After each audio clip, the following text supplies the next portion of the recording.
What's up, you guys? It's Didodi, chilling out. Been watching Frasier and Cheers and stuff like that. And recently, I finished the new Frasier, season 12, basically. That's on Paramount Plus.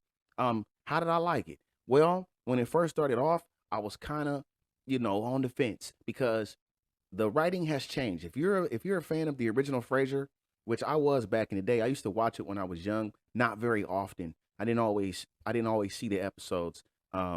It was a little bit over my head. You know what I mean? I was younger, but I used to be able to keep up with Star Trek. I could keep up with Star Trek. I couldn't keep up with Frasier. Okay, but Frasier is hilarious. It's so well written. I'm on season 6 right now, and I'm on season 3 of Cheers. So Frasier just entered the fray on Cheers, and I'm watching his show. But I did watch the new show on Paramount Plus, and so when it started off, when they introduced Frederick, his son, I thought that I probably was mistaken thinking that they were trying to hint that the son was gay. However, Frasier, when he comes to visit his son in Boston and all that, and he ends up being in the house where his son is at, and it's kind of like the old show where Frasier lives with his dad, and now Frasier is living with his son. And you'll see how things work out if you decide to watch the show. I say if you decide to watch the show, push until episode 6 at least. I think that's when it really started to get good. I felt like early on with the jokes, what we have is we have Frasier hasn't lost a beat. Whoever's writing his stuff, they're on point. But it's strange because on the show, there's different level of ages of characters. The younger crowd, which when maybe Frederick and his the girl he's roommating with, and then Niles' son, they all their comedy seems to be like around the same level. Like that young kind of comedy where things are it's like awkwardness is the joke. And then as you get a little bit older, with the people on the show, their comedy is a bit more grounded. When you get to Frasier, his comedy is just straight Frasier. Like if you know Frasier and you remember how he used to bounce off of Niles, that was so much fun. The thing is, you don't really get that with the show because there's no Niles. Like his son is there, and his son channels Niles, or at least tries to, but I don't feel that yet.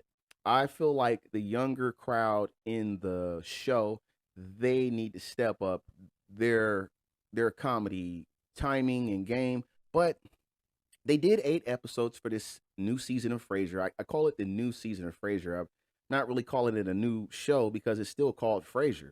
So I'm just seeing it as season 12. The show is somewhere in the middle, but I would like to see more because Lilith does show up towards the end of the season, and it gets really good. It is really good to watch Frasier and Lilith go back and forth, and their writing, their jokes, their banter is very smart. It's on the level of what you would expect from these two people. So if you're planning on watching it, or if you have started to watch the show and you feel like it's not giving you what you wanted from Frasier, pay attention to what I'm saying about the younger crowd. But Frasier and then these other little characters are starting to better be better developed. I'm saying the characters that are around Frasier, like the faculty at the school and stuff like that, they're getting better. The firemen and stuff at Frederick's jobs, they're good. But Frederick, his roommate, and Niles' son, they have to step it up. But Frederick's roommate is fine, so she gets a pass. But if you haven't seen the show, check it out. It's on Paramount Plus, man. I love Frasier. I just love the wit and just the banter back and forth and the snarkiness and the sarcasm. I love it all. And I'm hoping that we get more of it. Thank you, Kelsey Grammer. Thank you for everybody that was involved. And thank you for listening to this video. And it was a pleasure talking with you. I'll talk with you soon. Take it easy.